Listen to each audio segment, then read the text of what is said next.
Hey everybody, this is Maxwell with StarDude Outdoors, and welcome to part 3 in the SubieLiftOZ lift kit installation.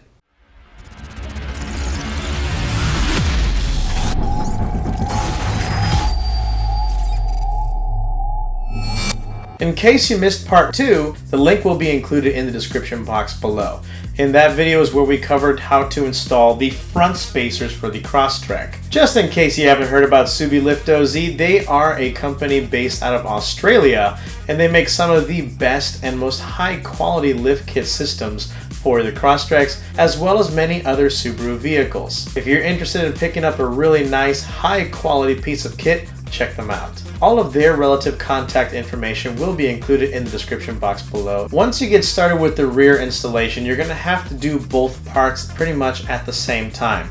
Unlike in the front where you could specifically work on one side, finish it up, and then work on the other side and finish it up, this one, since there are components that rely on working on both systems or both sides of the car, you pretty much have to do the installation at the same time. So right now what I did is I have one side already halfway done, whereas I have the other side completely undone, so I can show you what to do first, and then we're going to swing it around and to the other side over here and continue working on the total and complete install. There are a few things that we need to do before we get started working on the rear of the car. First thing you want to do is make sure that you loosen up the lug nuts of your wheels.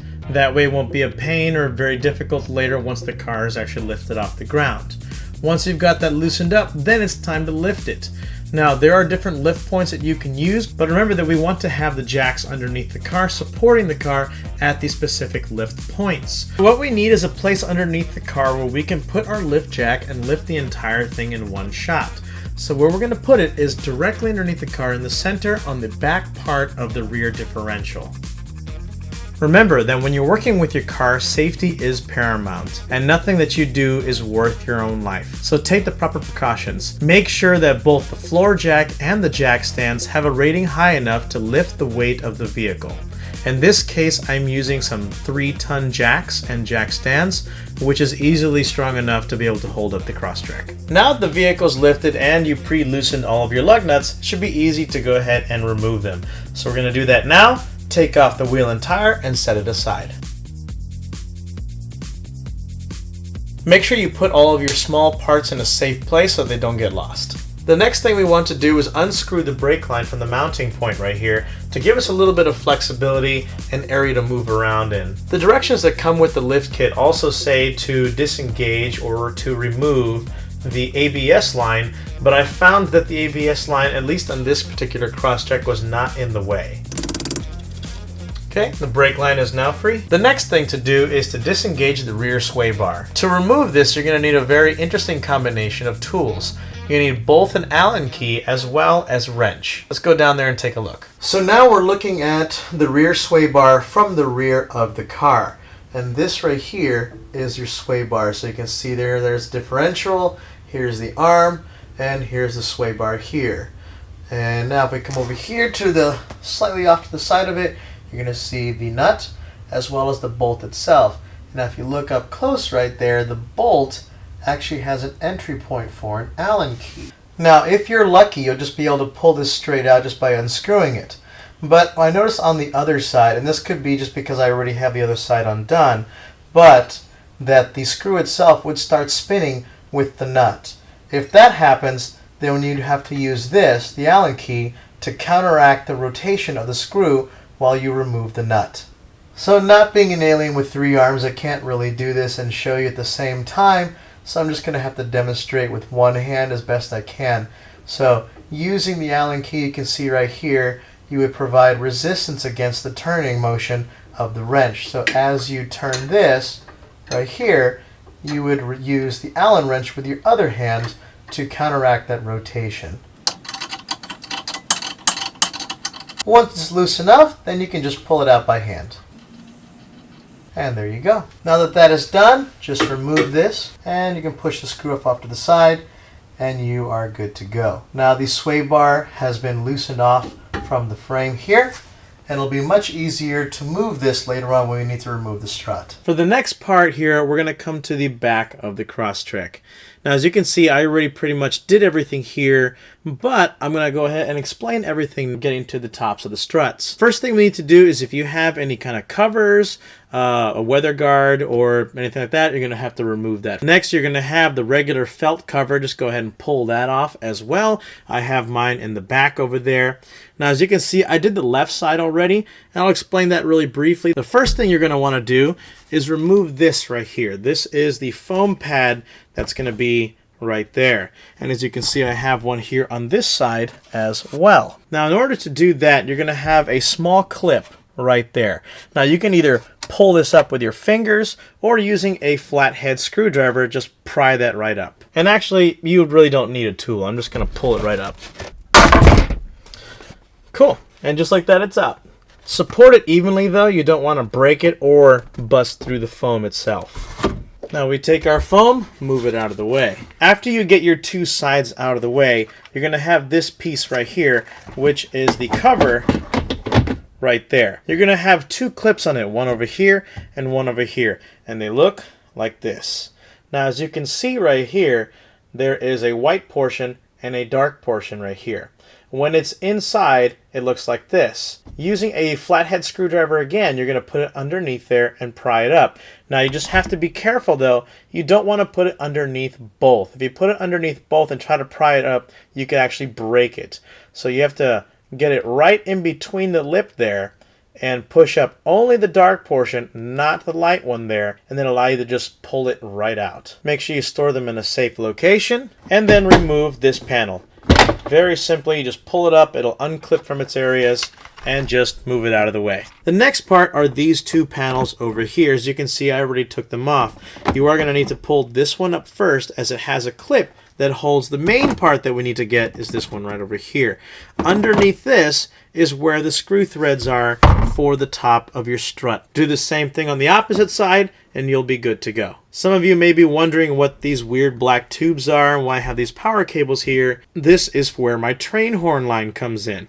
This right here is the pressure that goes to the pressure valve monitor on this side over here. Now, I have not done these sides, so you're going to see just how easy it is to pull it up. Very simple. And the next one as well. Pop, pop, comes up. So now, as you can see on this side over here, we have access to the top of the strut. Alright, so now I want you guys to remember these top four screws up here, because we're going to come back to them in a little bit, but I'm not going to bring the camera up. I'm just going to show you right now so you know exactly where I'm talking about later. So again, the top of the strut mounts, we have those four screws. They're going to require a wrench to go ahead and undo those. But first, we're going to go back down and we're going to undo the bottom of the strut. Like I said a moment ago, we're going to come down here and remove the bolts from the strut. And these are located right here at this spot. So now, using a 17mm wrench or socket wrench or tool of your choice, go ahead and remove that screw. After you've done that, you're going to use a hammer and pound the screw out of its location, and that will remove or separate the strut from the bottom of the arm down here. I noticed that the top of the screw is spinning while I'm trying to remove this nut, so I'm using my crescent wrench here to hold this in place while I remove this nut.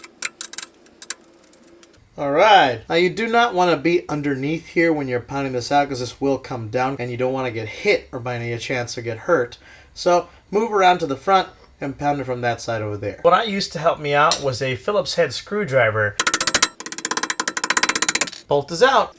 So now, like I mentioned earlier, you're going to go back up top and undo those top four screws up here. After you do that, you're going to have to get a buddy. In this case, I have my brother. I'll have him push down on this while I pull the strut out. The bolts have been undone from the top of the strut. Now we're going to get this strut out of here. And what I did is I pushed it towards the back over the arm here and was able to pull it out. A couple things you need to do first is make sure not only to take off the bolt of the bottom of the strut, but to loosen the other bolts. So loosen the bolt down here for the sway bar, not just disconnect it from the sway bar itself, but loosen the bolt that connects to the arm down here. And you can even loosen the bottom of the brake caliper over here. So if you loosen those up, the metal arm here is pretty strong. It's like this. So basically the strut is right here.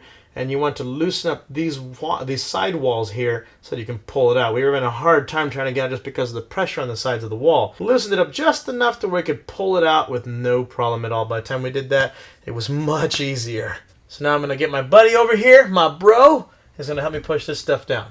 Okay. 3, 2, 1. That was it. That was the trick. Good. All right. Yep, we're good. Thank you. Woo. All right. Let's move on. Now an easy part. We're going to get our spacer now and just mount it to the top of the strut. Pretty easy to do. Same thing as when you were working on the front ones. Make sure that you put a little bit of thread locker on there and then maybe even a crush washer before finally securing it down. Make sure everything is secure, nice and tight.